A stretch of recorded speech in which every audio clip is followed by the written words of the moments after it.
బ్రహ్మాండమైన సభ జరిగింది వైజాగ్లో. జరిగింది సార్.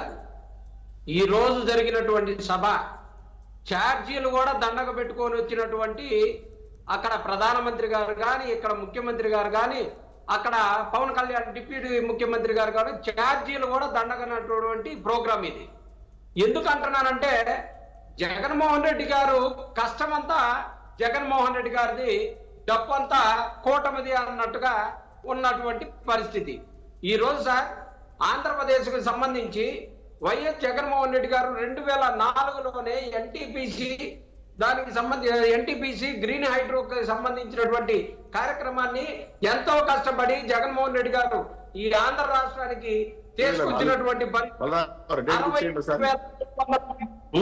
మాట్లాడిన చెప్పి ఎవరు మాట్లాడలేదు.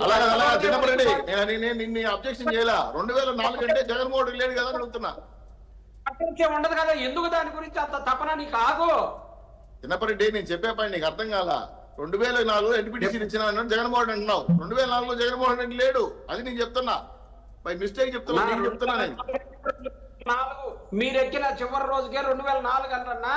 2024కి సంబంధించి జగన్మోహన్ రెడ్డి గారు 2024లో ముఖ్యమంత్రిగా ఉన్నాడు. 2024కి సంబంధించినటువంటి ఎన్టీపీసీ హైడ్రో పవర్ కి సంబంధించి, ఎనర్జీకి సంబంధించి 65,370 కోట్లతోటి పూడి మడకలో జగన్మోహన్ రెడ్డి గారు 3 దశల్లో చేసేటటువంటి కార్యక్రమాన్ని, మొదటి కార్యక్రమాన్ని స్టార్ట్ చేసిన మాట వాస్తవం. దీనికి కావాలంటే భారతదేశ పార్లమెంట్ లో జీవీఎల్ నరసింహారావు గారు అడిగినటువంటి ప్రశ్నకి సమాధానంగా అధికారికంగా ఇచ్చినటువంటి విజువల్స్ కావాలంటే కూడా ఏర్పాటు చేస్తాం. మీరేమి దానికి కంగారు పడాల్సిన పని లేదు. ఏదో జగన్మోహన్ రెడ్డి గారు చెప్పారంట, పెట్ట కథలు చెప్పారంట అని.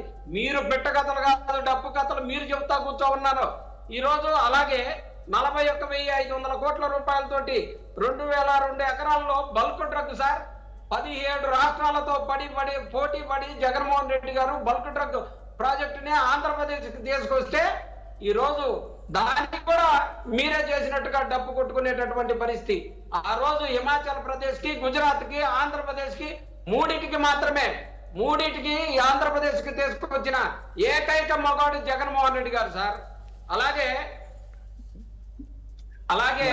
జగన్మోహన్ రెడ్డి గారు సార్ ప్రత్యేక హోదా కావాలని ప్రధానమంత్రి గారిని 2 సంవత్సరాల క్రితం అదే వైజాగ్ వేదికలో, అయ్యా మాకు ప్రత్యేక హోదా ఇస్తానన్న హామీ ఉంది, మీరు ఒకసారి గుర్తు చేసుకోండి అని చెప్పేసి చెప్పిన. ఢీ కొట్టాలన్నా జగన్మోహన్ రెడ్డి, రిక్వెస్ట్ చేయాలన్నా జగన్మోహన్ రెడ్డి గారని అని చెప్పేసి ఈ సందర్భంగా చెప్పక తప్పదు.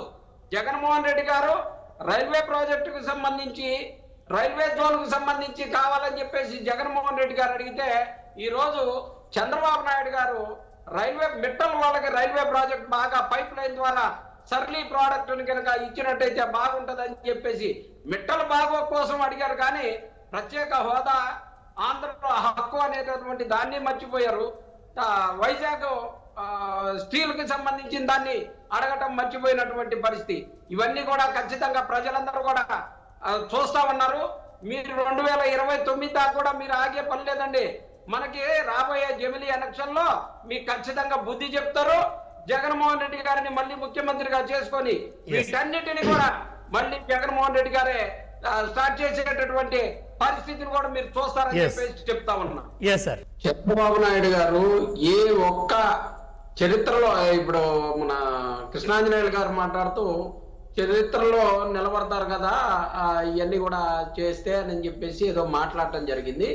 నేనేమంటానంటే చంద్రబాబు నాయుడు గారు చరిత్రలో నిలబడే ఏ కార్యక్రమాన్ని కూడా చేయరు. ప్రత్యేకంగా చెప్తా ఉన్నా, విశాఖ ఉక్కుకు జరిగిన అన్యాయానికి ఖచ్చితంగా వీరందరూ కూడా చరిత్రహీనులుగా మాత్రం నిలబడతారని మాత్రం చెప్పక తప్పదు. అలాగే వైఎస్ జగన్మోహన్ రెడ్డి గారి కష్టార్జితంతో స్టార్ట్ అయినటువంటి ఈ కార్యక్రమాలన్నీ కూడా ఈ రోజు మళ్ళీ చెల్లికి పెళ్లి అన్నటువంటి కార్యక్రమంగా జరుగుతున్నదే కానీ ప్రత్యేకంగా ఇదిగో ఈ రోజు ఈ ఎక్స్ట్రా కొత్త పథకాన్ని లేకపోతే కొత్త ప్రాజెక్టుని స్టార్ట్ చేసామని చెప్పేసేటటువంటి మాట వీళ్ళ దగ్గర నుంచి వస్తుందేమో అని చెప్పేసి చూస్తే ఒక్క మాట కూడా వైఎస్ జగన్మోహన్ రెడ్డి గారు చేసింది తప్పక కొత్తది ఒక్క పథకాన్ని కూడా వాళ్ళు చూపించలేకపోయారు. ఇలాంటి ప్రభుత్వానికి ఇంతటి పెద్ద కార్యక్రమానికి ప్రధానమంత్రి గారిని పిలిచి చెల్లికి మళ్ళీ పెళ్లి అనేటటువంటి కార్యక్రమాన్ని చేపిస్తే భారతదేశం పరువుని తీశారని చెప్పేసి మాత్రం నేను ఖచ్చితంగా చెప్పగలను.